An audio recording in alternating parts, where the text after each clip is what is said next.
जय जय गणेश देवा।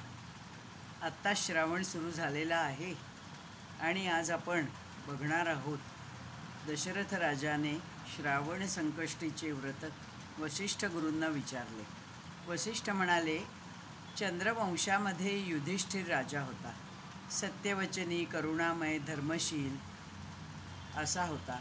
वृष्णी कुलोत्पन्न कृष्ण, बळवंत, साक्षात नारायण त्याचा सहाय्यक होता। एकदा युधिष्ठिराने राजसूय यज्ञ आरंभला। धृतराष्ट्राने विदुराला तेथे पाठवले। कुंतीपुत्रांनी त्याचे स्वागत केले।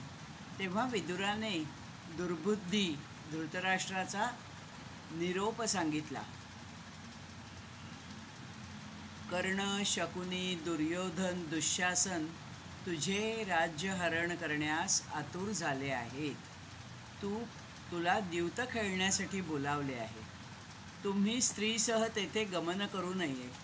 तेव्हा युधिष्ठिर म्हणाला, हे तात, धृतराष्ट्र हा राजा आहे। आम्ही सर्व त्याच्या आज्ञेने बद्ध आहोत। राजाज्ञा पाळावी हा तर धर्मच आहे। हे ऐकून विदुर खिन्न झाला। पांडव द्रौपदीसह सभास्थानी गेले। तिथे द्यूत खेळू लागले। शकुनीच्या कपटाने कौरव जिंकले आणि द्रौपदीचा अपमान झाला। वस्त्रहरण होताना द्रौपदीला कृष्णाने वाचवले। तेव्हा श्रीकृष्ण त्यांना गणेशोपासना करावी असे त्यांनी सांगितले।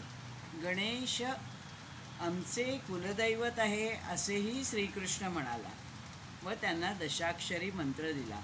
केशव म्हणाला, हे युधिष्ठिरा, तुझ्या राज्यात चतुर्थीचे व्रत नष्ट झाले म्हणूनच ही दुरावस्था ओढवली। युधिष्ठिराने प्रथम जी श्रावणी संकष्टी कृष्ण पक्षी आली व त्यानंतर शुक्ल कृष्ण चतुर्थीचे पण व्रत आचरले। सर्व प्रकारचे सौख्य प्राप्त झाले। युधिष्ठिराने चतुर्थीचे व्रत विख्यात केले। दुसरी कथा अशी की कर्नाटकामध्ये एक महापापी होता।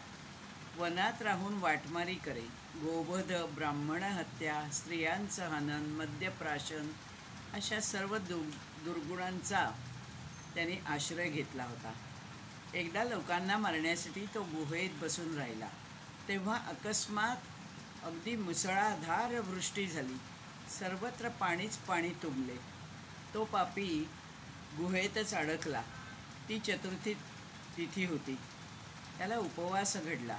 अकस्मात चंद्रोदयाच्या वेळी पाण्यातून एक शहाळे वाहत आले। त्याने ते फोडून खाल्ले। रात्र सरल्यावर गुहेतून बाहेर पडताच व्याघ्राने त्याला खाऊन टाकले।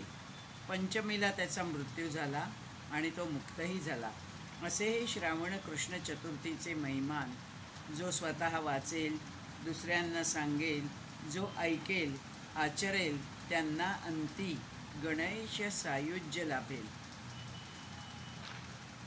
जय जय गणेश, जय जय गणेश, जय जय गणेश देवा। धन्यवाद।